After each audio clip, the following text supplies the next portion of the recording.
Yes.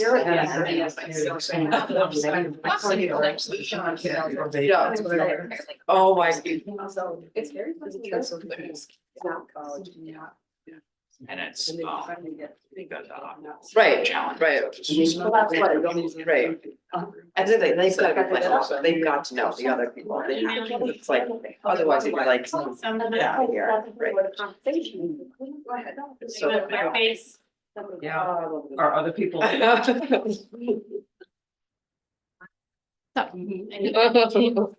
Okay. So is the one on clerk trade's not right? No, it's asking me if I want to leave the meeting though. I'm young, but my eyesight's not that good. Hold on, Karen. Yes, they have that. Good evening.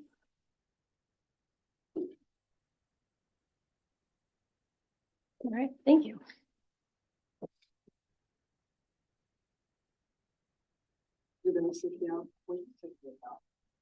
Are we in?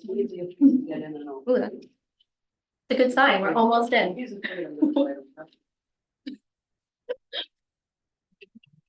No. He's across the pond.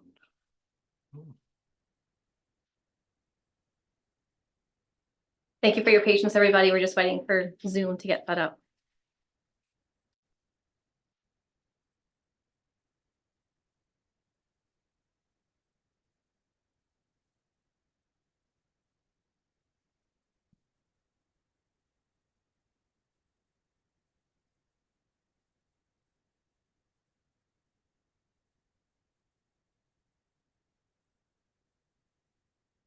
You good?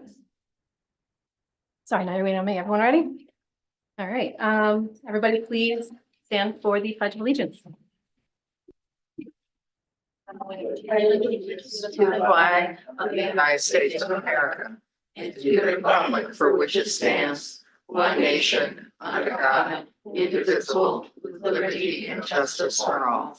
Please remain standing for a moment. Thank you. All right. Before we get started, I'm just going to give, just like last meeting, a quick reminder that to everybody, you need to wait for recognition from the president before speaking. This is from the Richmond Town Council Rules and Procedure. I just think it's really important to ensure that all voices are heard equally. So if two people want to speak at once, everyone will get a turn, just need to wait it. With that being said, I'm going to entertain a motion to move item G4A to now within the agenda. So moved. Second. Thank you.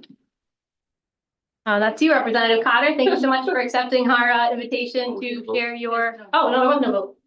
Thank you. It's been a long day. So, Councilor Dinsmore, Yes. Madnick, Yes. Reynolds, Yes. and Wilcox, yes.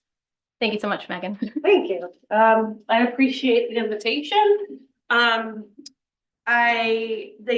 email said that you wanted to talk about my legislative priorities. So is that like, you know, I just want an overview of what you're looking for. I can just give you a rundown of what I'm working on, or Yeah, is there something specific? that was my expectation. Does anybody have any other different expectations? Let's start there and then we'll see where we go from there. Okay, sounds great. So there's a couple of bills. So I have a busy docket. Number one on my agenda is the Inspector General. My colleague Leader Chippendale's the number one on the bill. I'm going to be number two. We build a very balanced budget, and I'm very proud of the budget that we build. But once the money is released, we have no idea how well it's being spent. So I think that's really important that we have someone on oversight watching where all those dollars go. I have another bill. It's called the Kids Code. I have a little fact sheet here in case you're interested. Essentially, it's to keep our children safe when they're online. 97% of teens are online every day. 75% of them get unwanted DMs or direct messages. Unfortunately, lots of them are sexual in content. So I spent a lot of time talking to a woman in Vermont who has put this bill forth. They passed it in Vermont. I've talked to the Business Coalition, the AG's office, the ACLU, the Pediatrics Association, and Leader Chippendale to make this a bipartisan bill. I think it's really important. I'll share my fact sheet with y'all so you know what I'm talking about. I have a few extra too. I think that's really important for our children. It's passed in 3 states. Hopefully we're number 4. Did I give you enough? Okay. Yes. While we're talking about kids, I'll just talk about all of my kid bills. So regional transportation is not a guarantee for us here in our rural districts. I like to compare us to Central Falls. Central Falls is 1 square mile, whereas Charahoe is 120 square miles. Our kids don't have the luxury of walking to school, and this is not a guaranteed payout from the state every year. So essentially our school districts have to kind of go build a budget and hope for the best. And it's unfair for our community to have to go in blind like that. So this would amend our how we allocate for our schools. I put that in last year. Another bill that I'll put in again this year is a 6% regional bonus. I think right now, while we have declining enrollment, it's important to incentivize regional schools. A lot of school districts are trying to figure out where they're going to get the money from. Look at Coventry, for example. They could really benefit from regionalizing. A 6% bonus would be great, not only for us, but for all the other school districts that should regionalize. Another bill that we passed in the House, did not pass in the Senate last year, is transportation beyond city limits. This came from the superintendent from Exeter West Greenwich. Essentially, if you have, you're transporting kids, let's say all of a sudden my son decides he wants to go to Davies. It's the responsibility of the school district to transport him. Right now, they have to use a bus that is from Ride. They don't have the opportunity to use a bus in-house. In Exeter West Greenwich, we have buses in-house. This could cost half the amount.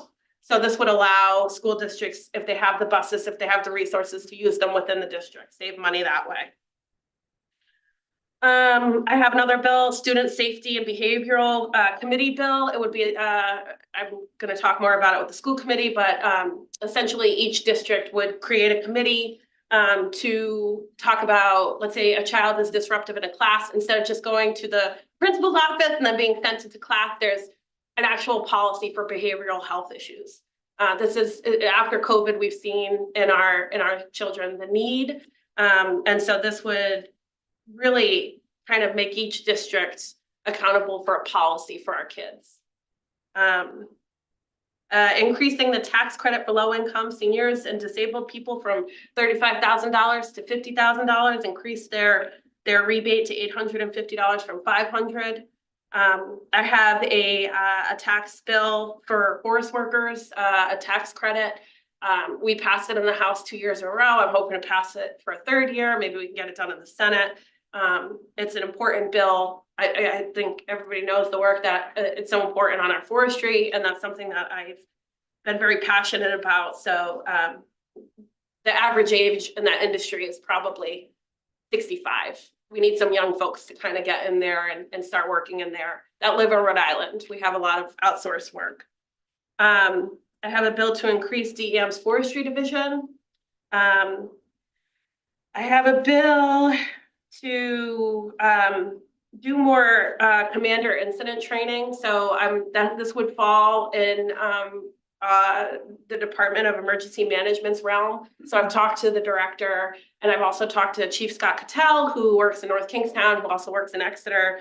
When the Exeter forest fire happened, you can talk about all the plans that you want, all of the mitigation plans, but the reality of the situation is when you're in the actual incident, no one's looking back at the hazard mitigation plan, right? They're all moving forward, and DEM comes in, REMA comes in, and then you have an incident commander who is someone on your, in this case, a fireman who is like in the town.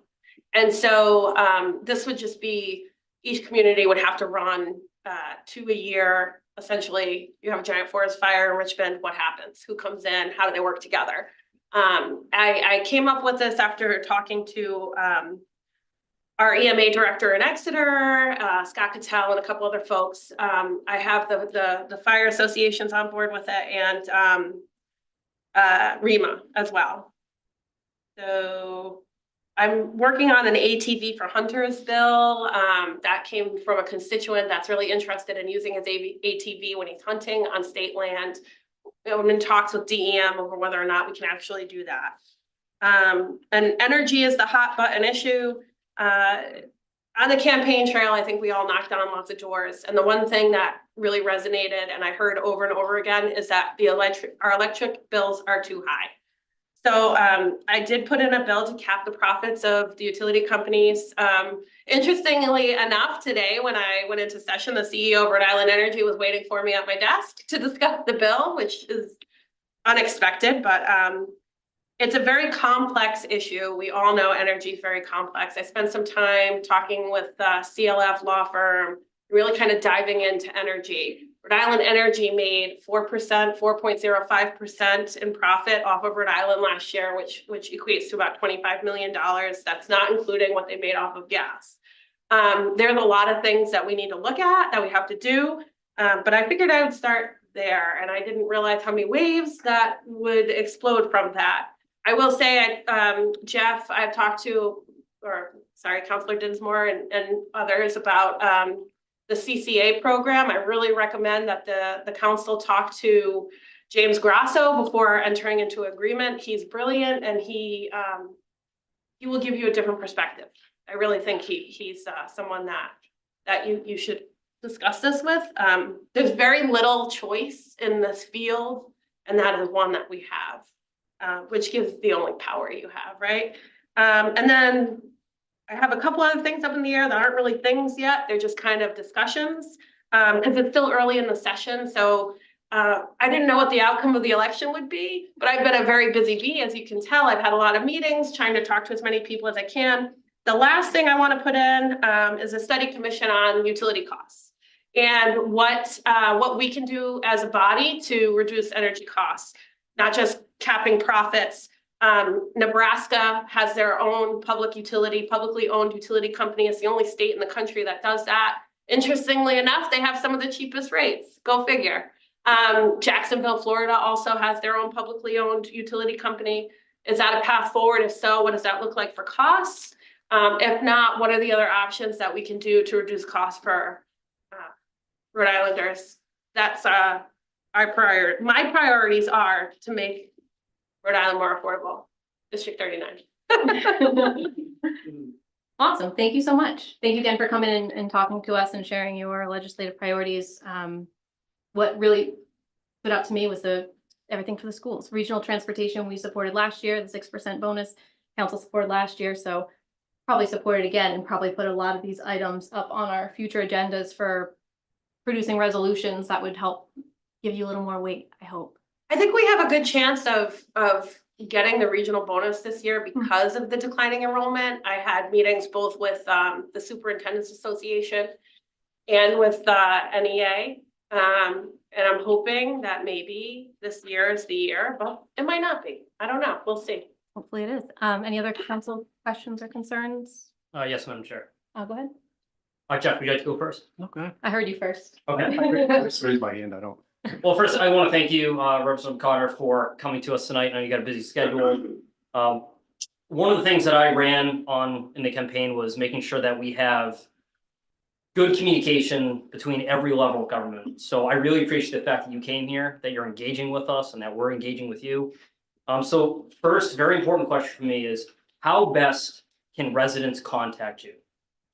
I have my card. I brought my card tonight. It's got my cell phone number on it. I'm very accessible. My email, cell phone, whatever people feel more comfortable with. I always respond back to folks. If I don't answer the phone, I'm probably in a meeting, and I will get back to people. I have a second question, if you don't mind. It's my last one. Sure. What is the proper process for the town council to get support from the state legislature or yourself if we want to get something done? So good question. I didn't bring it up, but I'm going to now. So Jim came to me with an idea about Charahoe Plaza. It's a very good idea. I didn't bring it up because we're still talking about it, trying to put a path forward. Karen knows about it. It's a really good idea. I'm hoping that we can help. You'll all vote on it. You, Dan, you know about it as our resident land use expert. I'm hoping that the legislature can help with the Charahoe Plaza. I don't want to say problem, but maybe eyesore is a better word. Absolutely. Go ahead, Jeff. Yes, yeah, I just wanted to say thank you for coming tonight too. Appreciate that. And also, I like the online protection for kids that you were talking about. Very, Thank you. very important. And the energy too as well. And thank you for getting back to me so quickly today. Yeah, no Appreciate it. problem. I think you're the only one that doesn't have my phone number, so I want to make sure to give you my Thank you, card. thank you.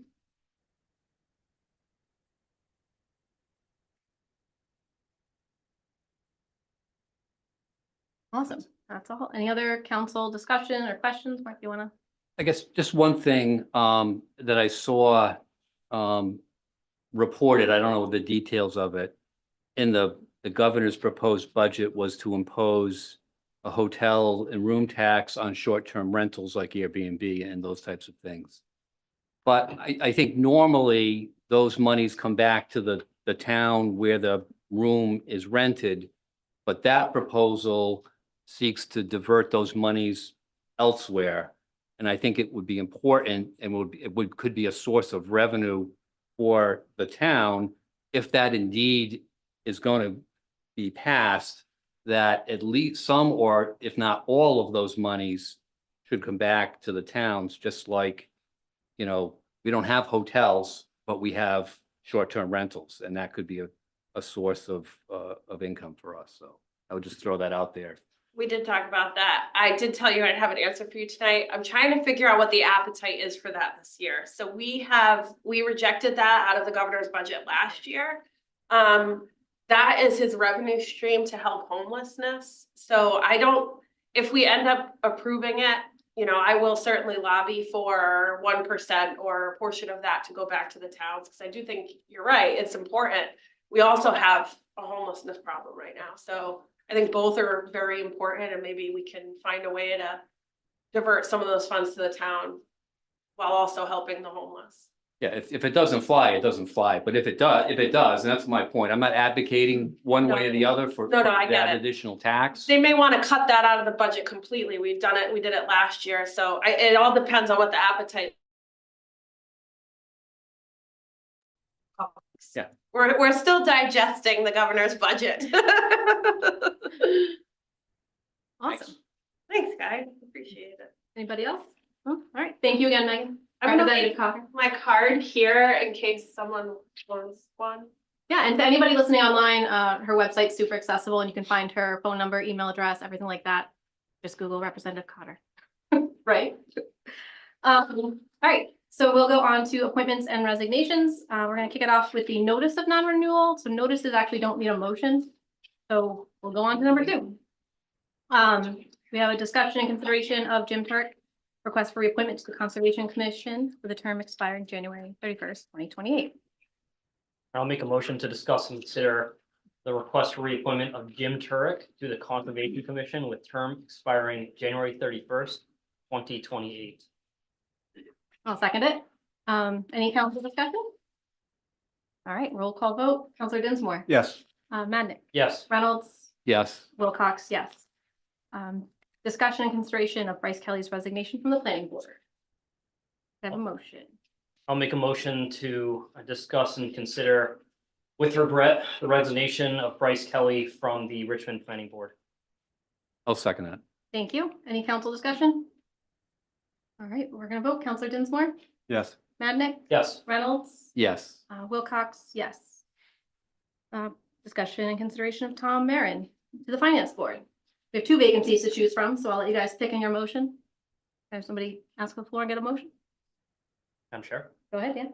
Discussion, consideration, I'd like to make a motion to discuss and consider the appointment to the Finance Board of Mr. Thomas Marin. Can I ask him which term you'd like to serve until? Is that okay? Yeah, I like to give people the longest term just because you're up here, you may as well, but Do you mind if I ask? yeah, sure. Tom, do you have a preference? Would you consider the term ending 2028 or 2029? 2028 is great. Okay, All right, all right, with the term expiring November 30th, 2028. I'll second it. Any council discussion? Oh, all right, Counselor Dinsmore, Yes. Madnick, Yes, Reynolds, Yes, Wilcox, yes. All right, discussion and consideration of appointments to the 250th Commission. Last time we had more applicants than positions. We did the nomination procedure, but I was just kind of feeling that maybe unnecessary. There's only 2 people for 1 spot. It felt more necessary when there was a big pool of applicants. So I think what we'll do is we'll hear from each of you and then we'll entertain some motions. That sound great? Mr. Trimmer, since you're first on the agenda, you want to let us know your interest? Great to Sure. see you again as well. Good to see you. Madam President, Honorable Council, I have, as everyone knows, left politics, but still want to serve my town. And I actually, believe it or not, when I was 16 years old, was involved in the Bicentennial Commission in East Greenwich. My father was, it was part of being part of that museum that most people know that I'm a trustee for. I'm also a member of the Society of Colonial Wars. My original ancestors were from Richmond, from Shannock actually. And I'm a member of the Sons of the American Revolution, and my Revolutionary War patriot is also from Richmond. And I have a real heart and desire to serve in that regard. I'd like to organize, I'd like to help out. That's all I have to say. Awesome, thank you. You guys want to ask any questions while he's up? All right, Thank you. Ms. Wilcox, your turn.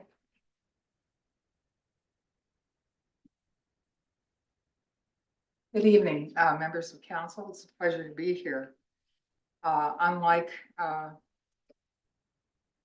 what our gentleman just said, I am new to this state. We moved here in August of 2022 from Akron, Ohio. And however, I did live in Rhode Island in 1949, 1950 as a child. My father attended the Naval War College, so I have fond memories of being a child in this state.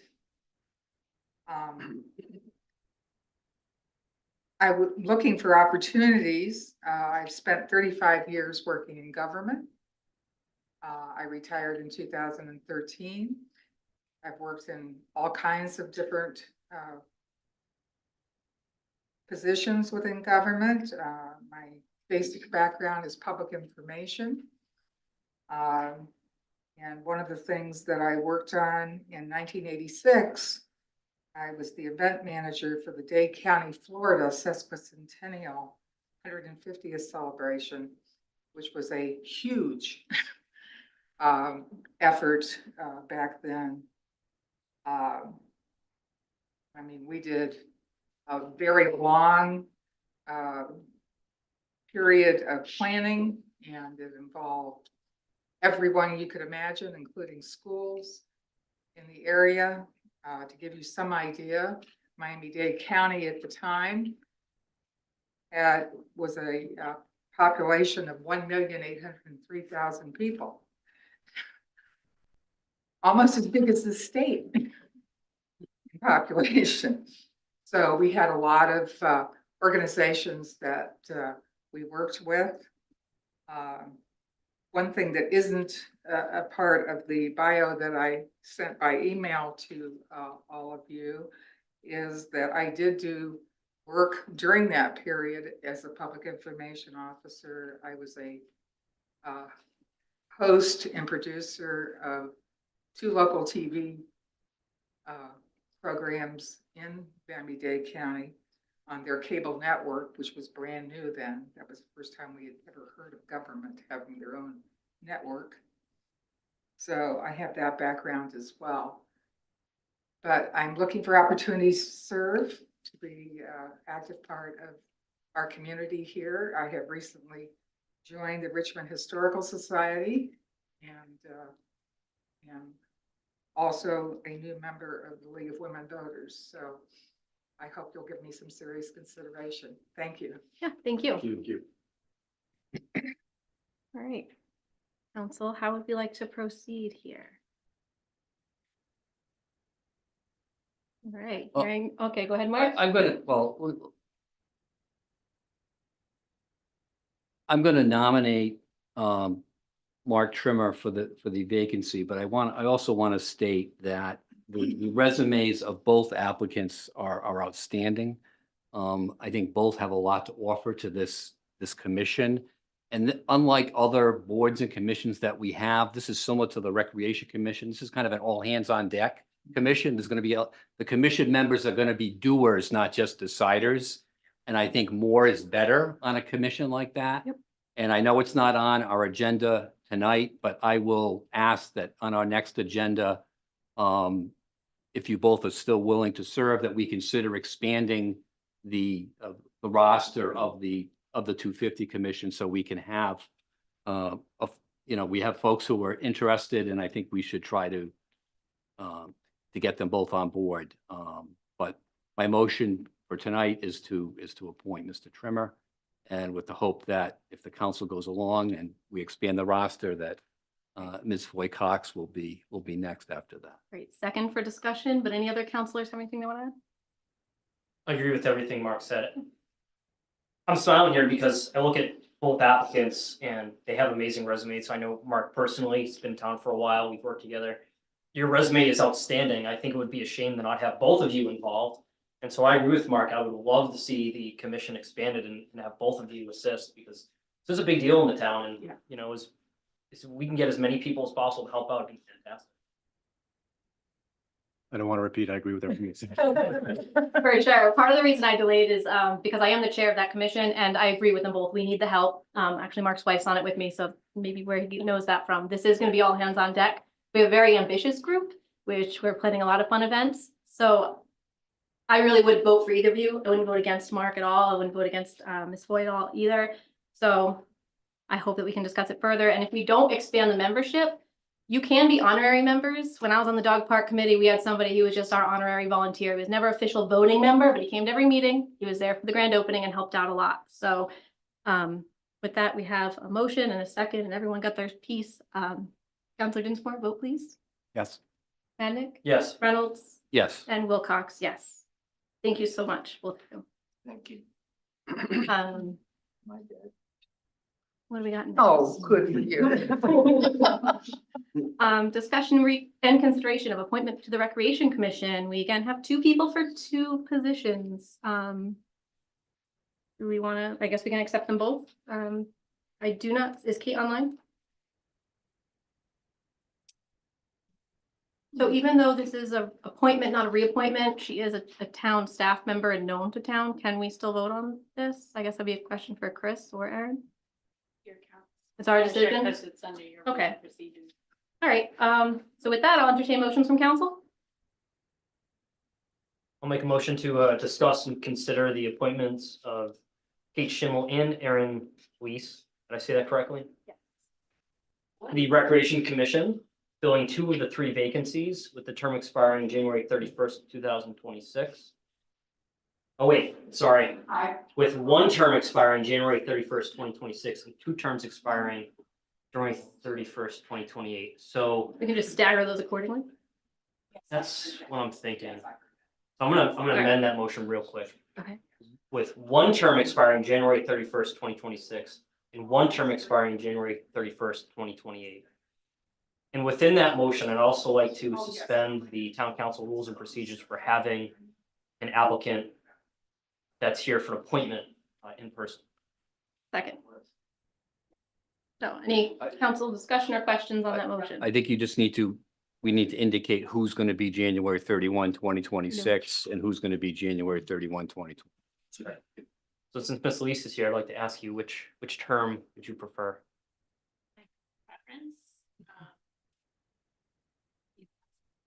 We could also stick you both January 31st, 2028. So it says 2 terms expiring January 31st, 2028. Okay. So let's, I will amend my motion all right, to both terms expiring January 31st, 2028. all right. Any further council discussion? Nope. All right, vote Mr. Dinsmore, Yes. Madnick, Yes. Reynolds, Yes. Wilcox, yes.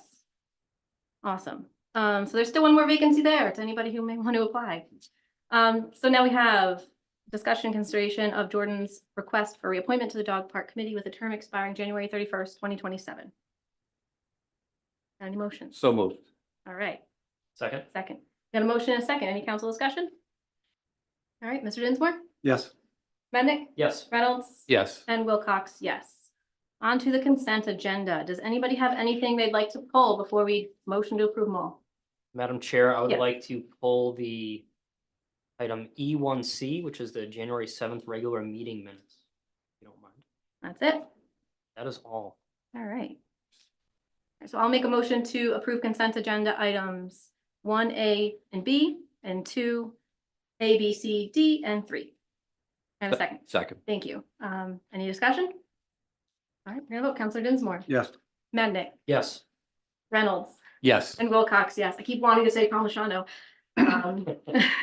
Anyway, so go ahead. What would you like to discuss on that? Okay. When we had the discussion in appointments and resignations, let me get the page number real quick. For Mr. Burton, it's gonna be on page 3.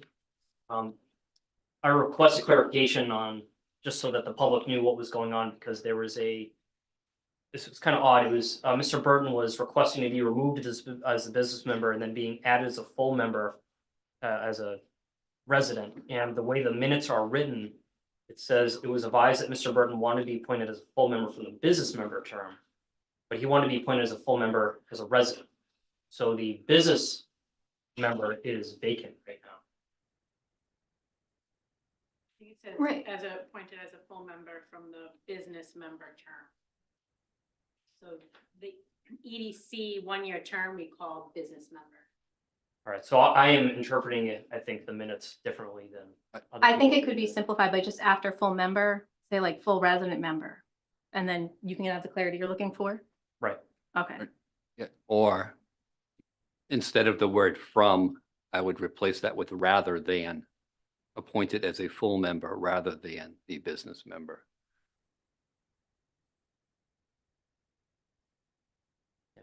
Both would, I think, would work as a full resident member, and then what Mr. Reynolds said as well. all right, so I'll be really specific with the motion so you know what to do. We'll make a motion to approve, what days? The January 7th minutes. With the amendment that we add, or change from to rather than. Have a second. Second. All right, Counselor Dinsmore. Yes. Oh, Madnick, Yes. Reynolds, Yes. and Wilcox, yes. All right. Right back to my list. All right, on to public forum. The purpose of public forum is to give members of the public an opportunity to address the town council. We ask you to limit your comments to 3 minutes. You'll have 1 opportunity to address the council. This is out of courtesy of others who wish to speak to ensure we have equal time for all. There will be a timer, and I'll indicate when your 3 minutes are up and ask that you finish your thoughts.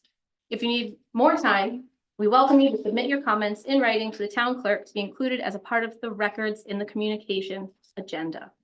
All right, with that, do we have anybody who would like to speak in public forum? Erin, do we have anybody online? No. Awesome. We will then go right on to reports. Karen, you have the floor. So I just have the one item as you see linked on your agenda, and that is a draft RFP for the community choice aggregation. We had a little glitch with the Zoom code, I think, so the gentleman who was here the last time had offered to jump on if we had any questions. But I don't think he's been able, I did just see the mini code, but I don't know if he's gonna get on or. Is he in? Okay. I don't know if you'll have any questions at all. Generally, this is the same RFP that was used by Westerly. I don't know if you've had a chance to look at it. One of the things that kind of jumped out at me was this additionality thing, which I had to kind of educate myself on. If you're not familiar with it, what I understand about additionality is rather than using energy from energy sources that exist already, it would require the successful vendor to actually create new energy sources. So I think that's something you probably want to decide whether that's important to you or not. If you can let Stuart give him permission, I don't know if he has Yeah. anything to add to that. I gave him permission to unmute, but because of some of the issues we're having, I'm not gonna turn on his video because I'm afraid I won't get it back. Yep, he's unmuted. Stuart, were you able to hear what I just said about additionality? I did, yes. Can't hear him. Very quiet. Can you hear me now?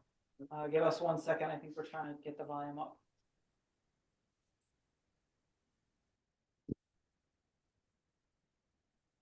Go ahead. You want to try again, Stuart?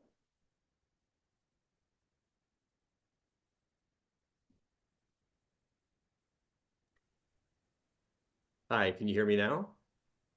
A little better, but I'd be concerned that the public can't. Okay. Did I describe additionality appropriately? You did. It's so the language around additionality, I mean, this is entirely up to the council whether they view it's important or not. The concept is for some aggregation programs, they place a high premium on trying to invest in new renewable development. And so oftentimes what that requires is the town to enter into a long-term contract, say with a solar project. And by long-term, that could be up to 20 years or so. So some of the RFPs that we have seen and responded to over the years, and particularly in Massachusetts with some of the communities just outside Boston, again, they place a high premium on renewable advancement. And so that's an important feature for their program. It could be for the town of Richmond, but not necessarily so. So again, it's sort of a premium push to really have these programs make meaningful contributions for new renewable development. That's kind of what it comes down to.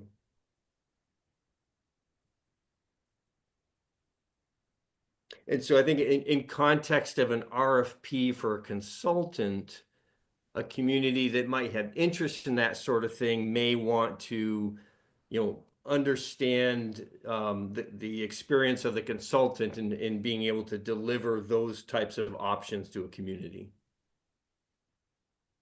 Thank you. Awesome. So do we have any questions from council? Madam Chair, I had Anybody? another All right, go ahead, Dan. I was gonna wait for other people.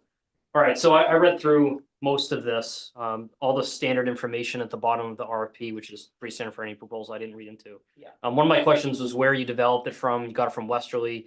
I found a number of ones from other communities also that I took a look at. The first one is more of a statement than a question. So one of the things that I want into this proposal, and if we go forward with something like this, which is not gonna, I want the public to know this is not a quick thing. We are going to take our time with this, perform due diligence, and really make sure that this is worthwhile for the public. I want since this is an opt-in program by nature, I want it very easy for a simple opt-out option. If we move forward with this as a town, and one of the biggest concerns I've heard told to me, because I was the one championing this, is I'm gonna be forced into this. I don't wanna be forced into this, but if we are because the town agrees to it, how do I get out of it? I don't want this to be one of those things where you go to cancel a subscription service, you have to get on the phone with someone, it takes 45 minutes, it's a waste of your time and it never gets done. One of the things I want very clear in the proposal is that whatever company is going to administer this, is it's a 1 or 2 click, opt me out of this. I want it easy. I don't want people to have any difficulties. That's something that's very important to me. Moving down the list of my questions, if you don't mind. One of the things I read in the proposal is that it looks like we're limiting the list of clients that could administer this to New England only. Is that standard, or should we open the proposal up outside of New England? Because there are other companies outside of New England that administer these types of programs. I don't even know if that's possible. I don't know if there's any other legalities that go into that. And I don't know the answer to that either. That's something I'd have to investigate, because I don't know if there's a legal reason why we need to stay within the. Because I want it to be competitive, and that's why we're doing this. I want to stick with Sure. one company. I want to get Yeah. a bunch of options that, we can decide against. Okay.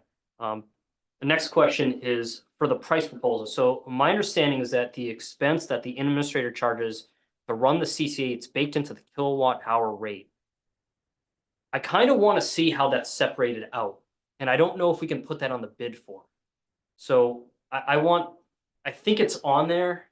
It wasn't quite clear to me, but I want to see what the difference is from these different proposals. Is what is the charge from these companies that they're making? Because company A could get us a lower rate, but their administrative fee is higher than company B that has a higher rate and a lower fee.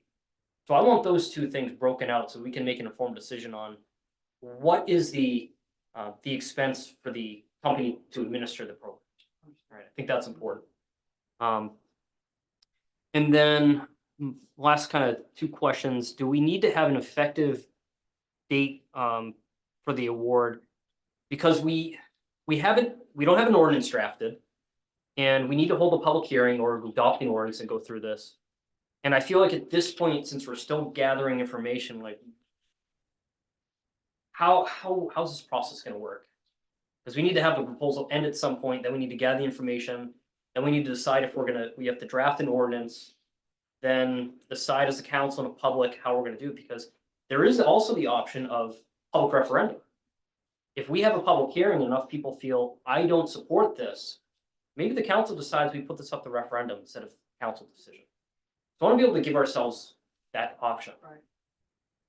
Typically, on the bid form, we have an award date, because sometimes it's just an item. It's just a thing, and that date is normally, I put like the date of the council meeting when I anticipate you're gonna make the award. So obviously that would be something to be determined, once we jump through all those hoops that lead up to us actually putting it out. The last thing I'll add is additionality. For me personally, I'm not looking at this as let's support renewable energy. While I do support renewable energy, I'm looking at it from a cost savings perspective. If you get some renewable energy as a bonus, not to the detriment of the economy and everything else, then I think that's positive. But my number one focus looking into this is how do we save residents money on their utility bill? I think that is the number one priority for me. So I just want to make that clear. Awesome. That is it for me. Thank you for letting me speak. Awesome. Appreciate it. Any other council questions or concerns? Go ahead, Jeff. Yeah. To Dan's first point about the accessibility to opt out, very important, I think, as well, especially for older folks who have trouble with computers and things like that. So I think that needs to be clear. We come up with some way to get that out there to the public. And also, how is the new information going to flow to us as we get it in? When you say the new information, I'm not sure what you were. Well, I know Dan asked a bunch of questions, so. How will I get back to you? Yeah. We can continue this to another meeting and I can get some additional information. I appreciate that. Yeah. Yeah, thank you. I mean, that seems like a smart move, It's like Dan said, it's not gonna happen overnight. All set? The other thing I think that will give me an opportunity to do is I've polled other communities that are in these types of programs right now, but not heard back from everyone yet. And right now I have kind of a negative flavor from South Kingstown and a positive from Portsmouth. So they're kind of offsetting one another, but I'm curious to hear from some of the other communities. And the negative from South Kingstown was kind of what you mentioned, Dan, about people, the opt-out. Just by virtue of the fact that you have to opt out and not opt in, I think there's a sense of distrust, a sense of people just not really sure, like, why do I have to opt out? And I mean, it's not our decision. I think that's part of the state law. Yeah. That requires it to be an opt-out program, but I think people are confused by that. And I think part of South Kingstown's negativity about it was that it generated a lot of phone calls, people coming into the town hall, and it's really not the town hall staff's program. You know, we award it to somebody, they're the ones that need to be answering the questions.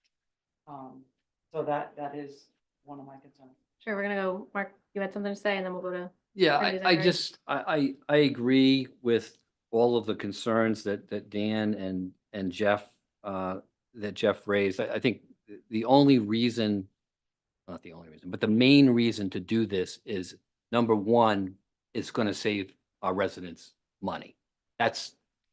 I wouldn't consider it if it were otherwise. So the additionality piece of it, I'm not interested in, because that's not gonna save our residents money. We all know that those alternative programs are gonna cost more money. But we also want something that's gonna work well. And so I'd be very interested in feedback from the other towns. I don't know, Representative Carter mentioned this James Grasso, who's got a take on things that might be helpful to get some feedback from him. Maybe you could reach out to him as well. Because I want to make sure, as you know, and I think that's the concern, is it going to work well for our residents? Is it going to save them money? Is this going to be a headache that's going to save them a few pennies on their electric bill? It's not worth going through this. So I would really like to get more information and it, you know, answers to the questions, more information from other communities and other, you know, the other side, so to speak, if there is another side. So we go into this, as Dan said, with our eyes open. We know exactly what we're going through, and we can really make an informed decision that's going to be best for the resident. for sure, go ahead, Attorney Sankari. I just had a comment only, which was in line with Counselor Madnick and certainly with Counselor Dinsmore, talked about in the opt-out. If for some reason somebody's just not paying attention and they're opted in and they wanted to get out, but for some reason they didn't, are they now in for the period of the contract?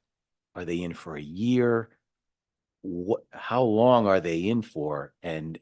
Or as long as the town keeps the program? Yeah. So in other words, what's my ability to get out if I really Right. never wanted to get in? Probably I didn't see that in here. Yeah, Get out at any time, but I mean, Was it- people might okay. be able to answer. Great. Madam Dan's Chair. itching over here, yeah, you have an answer?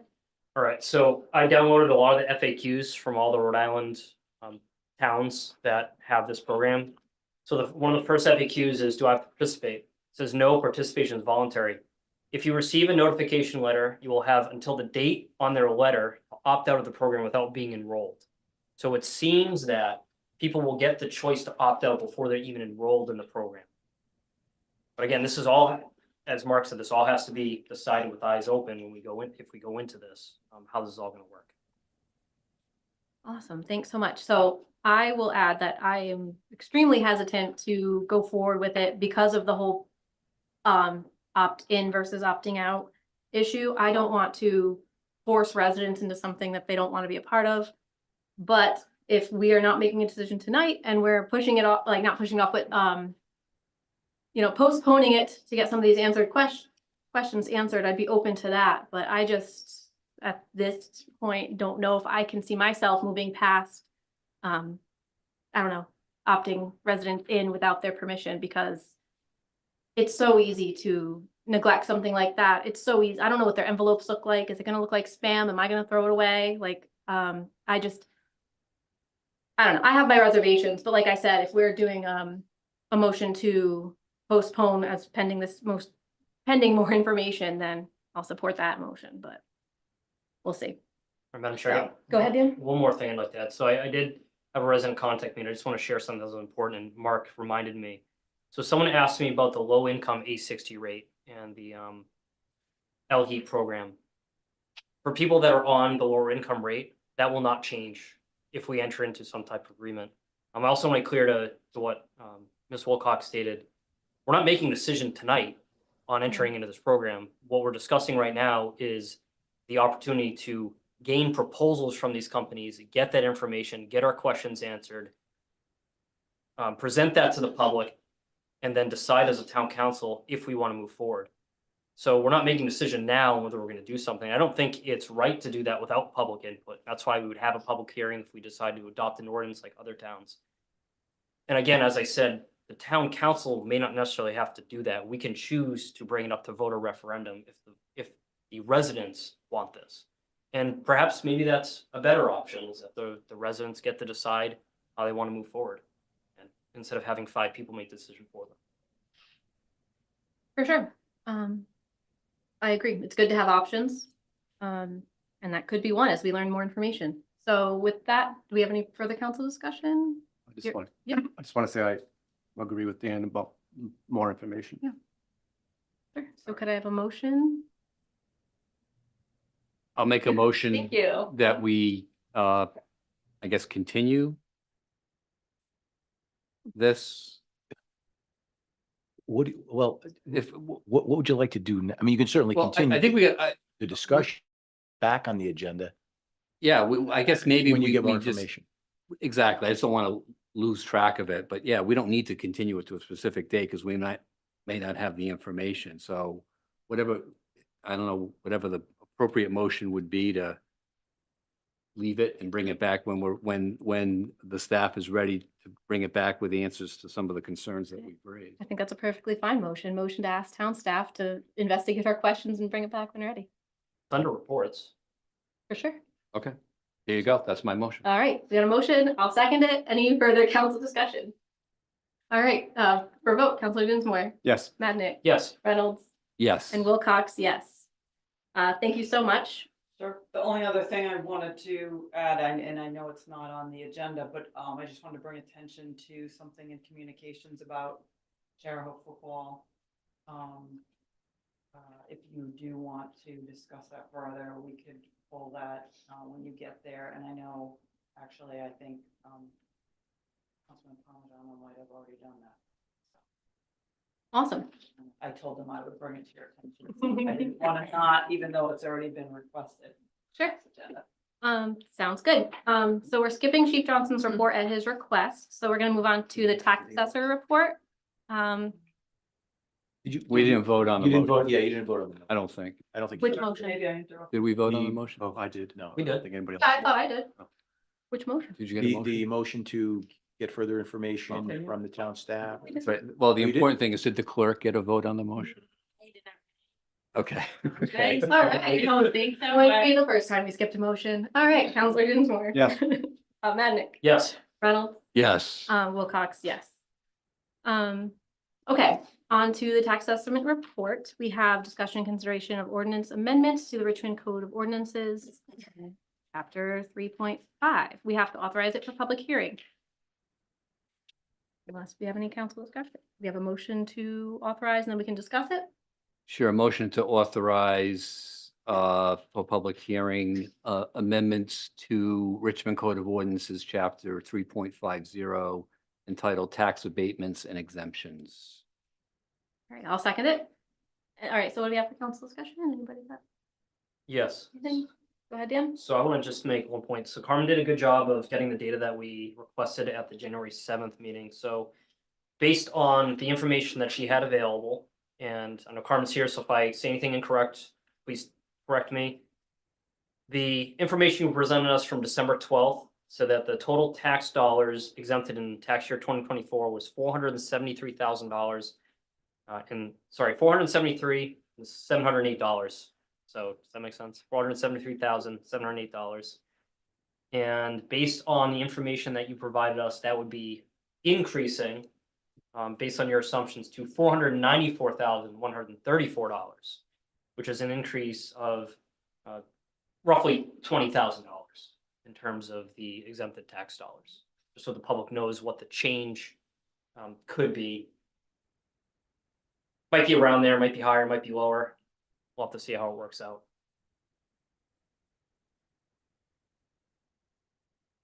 All I have. I have one, and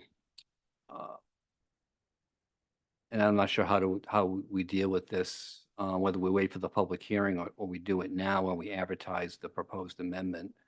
One of the proposals that Carmen made was to eliminate the annual report and also an annual request for adjustment, if any. I'm fine with eliminating the annual request for an adjustment, but I do think even if it's just in writing as part of the reports, that the council should get a report as simple as the report you gave us, you know, how many exemptions there were, what the assessed value exempted, and what the tax dollar impact was. I think it's helpful for the council to know every year so they can look at it and say, okay, just for their own knowledge. So I would support eliminating the section of the ordinance on, you know, the requirement to recommend an adjustment, but I do think the report, which is G1 should stay, and I'm fine with eliminating G2. And again, I don't know if we do that now when we advertise, if everyone else feels the same way, or do we make that adjustment when we have the public hearing and pass the ordinance? I believe it can be done either time. Chris, do you have any? No, no preference. Okay. Right. And I just had one other, is Carmen here? I'm here, yeah, I'll come up. Oh, no, you're hiding behind the podium. I can't see you. You know, one of the other things that you threw out there generally, and we didn't get into it last time, you did exactly what you were asked to do. But one of the things that you floated was the idea of getting rid of this hybrid system that we have, whereas the exemption is an amount or a percent, whichever is greater. And I think you advocated for just sticking with a percent. Yes. I mean, and I don't know if the council wants to consider that, if we're considering amending the ordinance, whether we should stick to a percent decrease of assessed value as opposed to these figures. And I don't know if you have a just sense off the top of your head, how many people fall into the amount is a better deal for them than the percent? It's not, it's, the better deal for most is the percent, Okay. okay? I don't have a number of what it would be. But you just, just your general sense of administering this is most people, the better deal is whatever percent, 60, 50, 40, Correct. whatever it might be. The only reason it would be, the other number is if their assessed value is below the, you know, the median value of the town. So that's what those numbers are based on the 20, before the reval even, so it's not even the current reval information. Right, these are old, right. This is kind of something I was hoping to phase out over reval years. Yeah. So would it be better to wait for a reval year to? No, that's something I have to look at. Okay, well, I don't want to cause too many problems. Yeah, so yeah, no, it's fine. Maybe I've got all the information in Excel, it's just changing the layout. okay. All right. I mean, that makes sense to me, and I think that's something we should consider also, just to simplify the ordinance. But we don't need to go there now. This, I think, is good in that it does some simplification. It will benefit the lowest income residents that we have. They were definitely going to get a benefit from this. And the, you know, the overall impact to the town financially is not huge. Like Dan said, it's $20,000 on the bottom line. So of taxes. So. All right. Sorry. Thank you. Thanks, Carmen. Yeah, so I agree with you, but I do want to maybe suggest if we're gonna be making, if you want to make any changes, that we do that tonight. That way it can be advertised with those changes and not a surprise later. I know we can do it either way, but I think my personal preference is to make any of those changes today. So I think the best way to do changes really would to put it on the floor, or it would be a motion to amend our motion to whatever you want to do. All right, so and just for discussion, because I'd be interested to know what Jeff and Dan think about this, and I'll amend my motion to advertise for public hearing the ordinance as presented, except keeping in the ordinance section G1 and in section D, eliminating the dollar value option for the exemption. So it would just be the percent of assessed value based upon the income level. So that's my motion, amended motion. All right, I will second that motion. Any further council discussion, Jeff, Dan? Go No, ahead, I Jeff. just wanted to agree with you on trying to get everything set tonight. So going forward, there's no questions for Yeah. anybody. Awesome, thank you. Yeah, Madam Chair. So I agree with Mark on G1.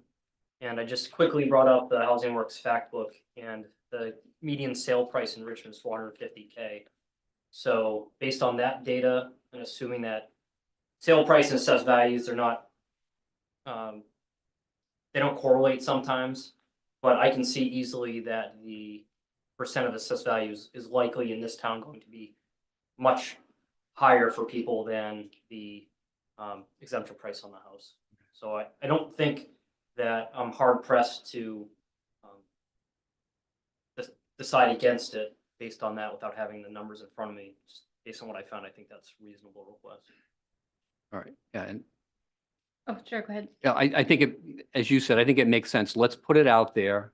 We can all think about it too, and then the public has an opportunity. There may be people out there who say, "Oh, wait a second, this is, I get a better deal with the amount. I'm not looking to, take away a benefit that people have." So that'll give them an opportunity to either come forward at the public hearing or submit comments. So, okay, let's. Carmen, you had something you want to add? I do want to say, the bulk of the exemptions that benefit from just the dollar amount, that's folks in Hillsdale. So a lot of that wipes out like no tax, Like what? I'm sorry. like zero tax. It wipes out their tax bill completely. Oh, because they go with the full amount Because they instead go of to the the full percent. amount. So if some of those properties aren't assessed at 169,000, which is the highest amount you can get, it's gonna wipe out their tax bill. So like I said, I don't have numbers yet, but I can certainly figure numbers out. Yeah, could you do that? I That would be can. terrific. Yeah, yes. Yeah, that would be great, because that's Yeah. concerning, as we're trying to do this in a way that's Correct. fair to everybody, but also like the least impactful, going from absolutely Right. nothing to, I mean, something sounds fair to everybody, but also Right. it's gonna impact a lot of people live in that area. And that's why I was kind of thinking through the rebates slowly, that it's going to, assuming values continue Go up. to go up. Right. Yeah, if you could get us those numbers and we can, then we have full information and we may look at it and say, no, it was a bad idea. Yeah. Reynolds had a bad idea. No, that's why I wanted to say it. We're gonna put it back. Hey, I'll be the first one to admit if I had a bad idea, if it impacts. We wouldn't know, you wouldn't know, impacts me. because, you know what So, I mean? Yeah, okay. Awesome, so we do have a motion and a second, any further discussion? All right, we'll go on to our vote. Counselor Dinsmore? Yes. Madnick? Yes. Reynolds? Yes. Wilcox, yes. Thank you so much for all your work on that. Yeah, no problem. All right, okay, we're skipping Megan's and on to new business. We have a request from Counselor Madnick for discussion consideration of asking the town staff to draft roles and responsibilities of a grant writer. So with that, Dan, I'll give you the floor. Sure, let me just pull up my information real quick. So this is, I'll just start off by saying this is something that I discussed with town staff. We'll have another agenda item on February 4th to discuss this and some other things in more detail regarding staffing and efficiency with the town hall, but all right. One of the things that came up is that the town is missing out on a significant amount of grants through state and federal organizations because we don't have a staff member that is dedicated to finding grants. We rely on our town admin and our town planner to full triple, quadruple duty. And frankly, they don't have enough time to be scouring the interweb and all of the grants that are available to us. For instance, there was a recent uh, public, or I trying to think what the name it was, it's public organization grant basically for police and firefighters that was distributed to the state, and Richmond was not one of those towns. And I said, well, man, I said, we really could have benefited from this grant. And if we have someone that was dedicated to doing it, I thought it would be beneficial. So I went and I looked at some other towns that have grant writers. And for instance, I pulled down, I can share this with staff as well, but Narragansett and Woonsocket have advertised for grant writing positions. So this isn't something new. It's not like we're inventing a new position. But I think, even though it may cost the town some money in staffing, but we don't know that yet. This is why I'm requesting that the town staff kind of look into this and provide us with information, because I'm not an expert in creating a staff position or a grant writer. I'm hoping that some of the town staff can do that, but I want to see how much this might help the town, and if we can get a benefit of bringing in some of these grants to help some of the goals that this town has and some of the other things that we're doing, I think would be really good. I mean, Chief Johnson was really happy that we got the grant for the upgrade on the police department that we have, and I know there's a lot out there that we can get. We're just not getting it, and I want our town to be able to have the opportunities that other towns get that we don't currently have. So that's why I put this on the agenda. Pretty simple. We're not creating the position now. We're just asking our staff to present us with what that position would look like, how much it would cost the town, what the roles and responsibilities of grant writer would be, how we're going to determine if a grant writer has been productive, everything that goes into creating a role and having a staff. Awesome. That's pretty much it. High level summary. Thank you so much. So I did want to add that I wholeheartedly agree. I think this came up a few times along the campaign trail as well. The benefits of it, not only from having somebody out searching grants, but to administer the grants, because our committees and commissions do a great job, but the ones that don't have somebody with experience volunteering their time to be on that board, they miss out on things or don't properly administer it themselves. And I didn't know about the COPS grant, but I did know about a recent conservation related grant where somebody was supposed to help town staff through another entity, and long story short, that fell through. So it's not staff's fault, but I do think that we could use a lot of the support through grant writing, and it will pay for itself. My prior council, pretty early in our term, under the recommendation of Sean Lacey, made the planning clerk full-time when they were priorly part-time. And part of that was to free up town planner time to apply for these grants. Simply didn't have it. Again, nothing on the staff. It's just because we're so busy. I work in a busy environment and I get it as well. So I think it's a great idea. And I think we should definitely learn more information about how much it'll cost and the potential other benefits of it. I think that instead of having the town staff present to us on January 4th, I think that this is actually the perfect timing for town staff to draft the roles, responsibilities, and salary and send it through the finance board to review with the budget cycle. Because that way we can see what it will actually look like with this year's budget. So that's the only input I have that I would change. But do any other counselors have any other questions or concerns?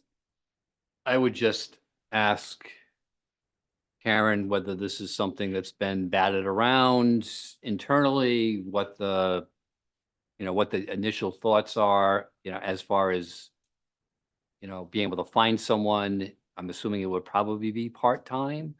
Can you find someone, those kinds of things? So just any insights. Yeah, I'm glad you asked. We have said for years and years that having a grant writer would be amazing. Often with grants, you can take a 10% fee towards the cost of the administration of the grant. So in that respect, if you get enough of them, it would actually pay for the grant writer. But as you were talking, I was also thinking to myself, we often work collaboratively with Hopkinton. I was just talking to Charlestown's manager yesterday about potentially collaborating on something else. And, maybe one of or both of them want to go in on a full-time employee, because I think getting a full-time employee is gonna be easier than getting a part-time. I mean, I don't know. There's those people that really only want to work part-time, but for the most part, people are looking for full-time work. So if either of those communities are interested, similar to what we do with Tony, we could, Yeah. maybe share a person too. Yeah, That makes sense. the only issue I see there is there may be some grants that are competitive, and you've got one person trying to say, well, wait, Charlestown's better than Richmond, and then they're talking out the other side of their mouth saying, well, Richmond's better than Charleston. Mhm. So you might run into that where a lot of these are competitive. I think it's a great idea to collaborate if we Mhm. can, but that may be one area where it gets a little tricky. But I think, I'm glad that you feel it's something worth pursuing. And I agree with Samantha that it would be good to have this as part of developing the budget going forward. So we know, we have the information, and whether it's included in the proposed budget or it's not, we at least know if we slot this in, what the impact's gonna be, or if we don't. So, I don't know that it has to go through the finance board right away. I think maybe we take I don't know what their timeline is for their review either, but I would at least like to see something from town staff indicating what they would think the, salary and the cost would be, and what the details of the position would be, and then we can, the best way to make a final decision would be as part of the budget process, because then we know how that affects everything. Makes sense. Go ahead, Jeff. Who do we have on staff now that writes grants? It depends, I think. You want to answer that? I mean, I've written some, Talia's written some, I mean, it kind of depends on what they are, but for the most part, it's been one of us. Yeah.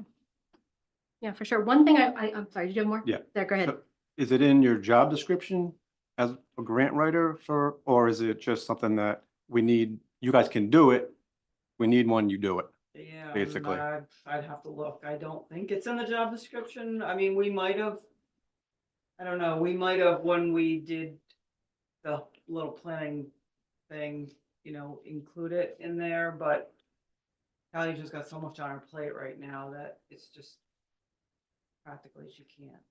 So there's not enough hours to get No. it done with two Because it's people? more than just writing the grant, Yep. it's also following through with reports, often they require a quarterly report. And then as Samantha alluded to, like, some of these boards and commissions, they want to get grant money, so we help them write the grant, but then they don't know where to even begin with initiating, where do we go? Like, now they want to put something out to bid, and now, I have to write bid specs, or, it just depends on who they are and what, certain boards and commissions have people like, I'm gonna call out Jim Turk, because this is what he Yeah. does for a living. And he will write a grant and he will take it from soup to nuts, but then there's other people that don't know the first thing about it, and they don't have any need to, but, it just creates more work for staff. Does anybody know how many grants we've written in the past year? About ballpark? I have kind of a question that segues on that. Doesn't council have to approve grants before they go through? So if we did, it would be like, we could research it that way. I mean, we get, like, there's earmark money too, which is a little bit different, but essentially the same, where, you'll get, one of the congressmen or the reps will send you, okay, we're getting congressional earmark, requests in, I have it in by such and such a date, and some of them are complicated and some of them aren't, so it depends on who you apply through. Mhm. Lately, we've been applying through Senator Reed just because we've had good luck. The first one we got for across the street was from Congressman Langevin. But since then, we've kind of been putting them all through Reed because he's got a lot of drag, and we've been pretty successful with those. But that's kind of a weird process because you submit something kind of preliminarily, and then they come back and they ask you a million questions, and then they kind of formulate something that they submit to Congress, and then if you get awarded, then you actually have to apply again. It's kind of weird, but then you actually have to do all the paperwork. So those you may not have seen because we kind of Okay. we already got awarded technically, but the application itself was more of a formality. So we don't know how many we've done this year, like how many grants we've I written. mean, I'd say 10, maybe 20? 10, right? I'm just guessing. I'm thinking probably around 10 with, congressional grants and the dog park grant. We got, I guess if you want to count like the road money, I mean, you jumped through all the hoops, you kind of automatically got it. So you call it a grant or not, So other things are like, other things are backed up or precluding us from you guys from putting the time in to follow through on the whole way. Yeah, I Yeah. mean, we just don't have the time to research what's out there unless somebody comes to us, and we do often get them that way. We'll get an email from the state or somewhere. Say DEM sends us an email and says, okay, the state, a bond passed in the last election. Now there's all this green bond money for projects like the dog park project was recreation, DEM recreation money. The land trust is doing the parking lot for the Sailor Preserve through a DEM Trails grant. And the last thing I had was, I'm not sure that adding another, maybe a better cost-effective way of adding somebody, and then, I don't know if it might be part-time or full-time and paying benefits would be to contract with somebody and just pay them by the grant, what might be more cost-effective. I think obviously, the longer the grant takes, the more money you probably have to pay, but, that's their, sole job is to do that. Yeah. And you'd only, I mean, if we might only have to pay them a couple times a year because if they've done 10 for us in a year, I think that's a big savings rather than having somebody on staff full time. Yeah. We could probably look into that option, but I did want to add that one of the hazard mitigation plan action items, number 10, is to hire a grant administrator to be tracking, pursuing, and managing the hazard mitigation plan related grants. So if we did hire somebody, it's fulfilling that action item, and hopefully, I don't know, they'd be able to do a wide variety of things, not just outdoor recreation, but going into our hazard mitigation and preparing us for our future. But Mark, did I see you try to get attention? Yeah, I had a thought and just a comment about what Jeff said. I think part of it is, and Karen just, I think, alluded to it, is it's also finding out what's there. I know there's been a couple times where you've given a report, well, we had an opportunity for this grant, but it's due next week and we've got to do X, Y, Z, and we don't have time to do it. So having someone who's looking out and identifying them early enough so we can get the foundation laid so we have a good chance of getting it. But I mean, but I do think it's important. I think the questions that Jeff asked are important. Obviously we'd be trying to get more than what we've been writing, but knowing how much time, you've devoted to grant writing, because maybe a contract person that builds in some of that, it's not just here's a grant, write it, but doing some of that research. So building in some research time too, but I think whatever, the most cost-effective way, because obviously you bring in money, but it costs you money to get it. So you want to, minimize the cost and maximize the gain, obviously. Easier said than done sometimes. So, but I'd be interested to see what you have and maybe some more information about some of the grants that you in thinking about it, what we did and maybe things we lost out on because I found out about it too late. Yeah. Or we just didn't have the capacity to put together the documentation. Just, again, more information so we can make a better decision as to whether it's worth whatever the cost is going to be, whether it's a salary or stipend or per project basis. Think, For sure. I'd be happy to, I'll reach out to, I've got a network of mayors, Yeah, managers, right. administrators. I'll reach out, see who's got a grant writer. Are they on staff or are they contract?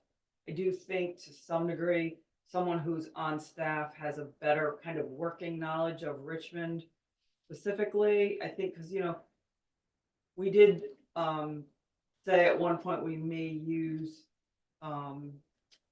parametrics for some of that, but I think to some degree, it's like for what it takes to educate them about what it is that we're trying to do or about the culture of Richmond or whatever it is you're trying to write about, you almost need to just write it yourself. You Right. know what I mean? And it For kind of defeats your purpose. So, I will do that research and get back to you about, what other towns are doing, whether they're full-time, part-time, whether they're paying for themselves, that kind of stuff. Yeah, that makes sense. I was actually having the same thought about iParametrics. I was gonna mention and ask about that. But I think that if we went the contractor role, that they'd have like a similar conflict, like you mentioned, sharing them with Hopkinton, where if we have a contractor, it's not their only job. And now they're gonna be, I don't know, not, their heart might not be here as well, as much as an employee would. And they'll know the town a little better. They'll have like access to institutional knowledge from the staff without taking up as much time and they'll get institutional knowledge as time goes on. But sure, go ahead. Yeah, and you may be thinking, I don't want to steal your thunder. I think Jeff is thinking not necessarily some corporate contractor, but a 1099 employee Okay, that's not getting a salary or an hourly. It can be a local person, okay, or, a 1099 non-employee, who's getting, non-employee compensation. So I think you can still have a local person, but have them be a contractor. makes sense. Sure, go ahead. Yeah, that's what I was getting at. And also, I think there may be somebody that's just focused on towns, and has all those extra connections to the town-specific things that towns need. So, I think you may find that out the more research you do into it, but I can look into it as well to help out. Sounds good. Any further council discussion? I have a question. Sure. If we were to go that route with a independent contractor, does town typically hire independent contractors or go into contract with someone who's an independent contractor in 1099? Well, that's the whole thing. There's really not, they're independent. So, Well, and Mark. yeah, I mean, you don't actually- hire them, but like, how does that work? No, with the you don't. municipality. You could have a contract with them and it's probably a good idea. Mark used the proper term, which was non-employee compensation. So that's a specific 1099 filing that you would make. It is not difficult to do at all. So you would negotiate just as with any other vendor, and they would be an outside vendor, basically. Terms of the agreement, certainly Karen and I, or one of us or both of us could draft that. As long as you came to terms and you were satisfied with their work, terrific. You're under no obligation to keep paying them if you don't like their work, and they're under no obligation to keep doing it if they don't like doing it for you. There's no benefit. There's no benefits. There's no pension. There's some advantages, but there's also there's less loyalty. All right, so we have discussed, does anybody want to throw a motion on the floor? Or I will if nobody else wants to. I can try based on everything we discussed. Okay, so like a motion to request town staff to draft the roles and responsibilities of a town grant writer, including term, salary, also considering non-employee compensation, i.e. an independent contractor, and other details, other pertinent details of the position, and present to the town council at a future date as an admin report. That sounds about how this is gonna go. Yeah, I'd like The right to, way to I mean, handle if it. that's the motion you want to make, that's the motion you make. If you have a I'll second. make that motion. I'll second it. I do want to add the finance board into it though. And their inclusion in it. So what you would do in this situation is I would make a motion to amend the motion to also have the report sent to the finance board for inclusion in their budget review. Agreed. All right, so I'll take that as a second. So what you do is vote on the amended motion and then the main motion, just to, have a little bit extra fun at 7:25 at night. Discussion on the amendment. I don't know why we'd have the finance board review something that we haven't decided we want to even put in the budget yet. Their role is to review the budget that's presented to them by the administrator and provide feedback that the administrator then takes into consideration in presenting a budget to the council. So I don't I think that's step two. I think step one is, to just get some general idea through the research as to what what a term, what a typical salary would be based upon what other places are paying. And then, you know, whether it's included in the budget or not, I guess ultimately it's up to the administrator because she presents the first one. We could always add it afterwards if we decided to, when we get the budget. So I wouldn't put it, I don't see where we haven't said, yes, we want to do this. Why have the finance board look at it? So I don't think that's necessary. Yeah, I don't support the amendment. yeah, no, I can see, I think you're right, actually. Especially because now we're going down the line where we have two different options. So the finance board's gonna review two different options and make that decision for us. That doesn't, you're right, that doesn't make sense. I will redact my motion and we'll have just the main motion on the floor. Any further discussion? All right, we'll go to our, oh, yes, Erin, before we vote? Did Dan retract his second? Do I have to? I don't know. I don't think so, but we can. But you could do it anyway. Okay, I'll retract the second. Belt and suspenders. Suspenders, yeah. So we are ready to vote? Counselor Dinsmore, Yes. Madnick, Yes. Reynolds, Yes. and Wilcox, yes. Okay. Request of the Charles Post School District for discussion and consideration of a letter of support for their microgrid project. If people have a direction they want to take it in for a. I'll make a motion to approve the request of the Charahoe School District for a letter of support for their microgrid project in the form that was presented earlier today by the administrator. I'll second it. Any council discussion? Yes, please, if you don't mind. Sure.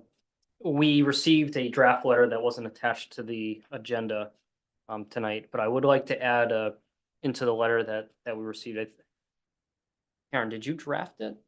That No, letter? That wasn't my, that came Alright. straight from Charo. Okay, so maybe we can't do this, but I just want to point out that I think it would be helpful if we added part of our implementation plan from the comprehensive community plan. And part of it is policy, public services and facilities number 4, which has to do with supporting additional energy generation and things of that nature. And I think as a community, that's part of our comp plan. And I think it's important to note that if we decide as a council to approve this request in support, that we're doing that because that's what the community wants as part of this plan that we've adopted. Yeah, for sure. That makes sense to me. I was glad to see the letter come through because before we had a blank one or nothing really. And I liked how it advocated for this being, or the Charahoe Middle School and Charahoe High School serving as our local shelter during extreme weather. That was something that I was going to bring up, but it got clarified in the letter, which is very confusing to the public. So I'm just going to take a second off for clarity. The Charahoe drafted it, you said? Charahoe drafted a letter of recommendation, kind of what they wanted us to approve. And I think that should just be in the next agenda's communication so anybody can see it, or just ask one of us for it and we'll be happy to forward it to you.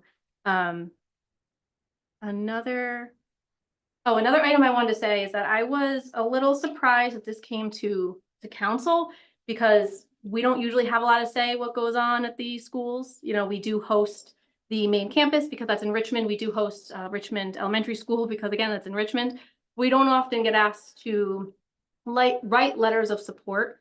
So I think I can't tell them what to do, but I would strongly urge them to get a letter of support from the school committee in addition to council, because I think council approval is important because it does serve as an extreme weather facility. And for the reasons Dan mentioned, it's in our comp plan.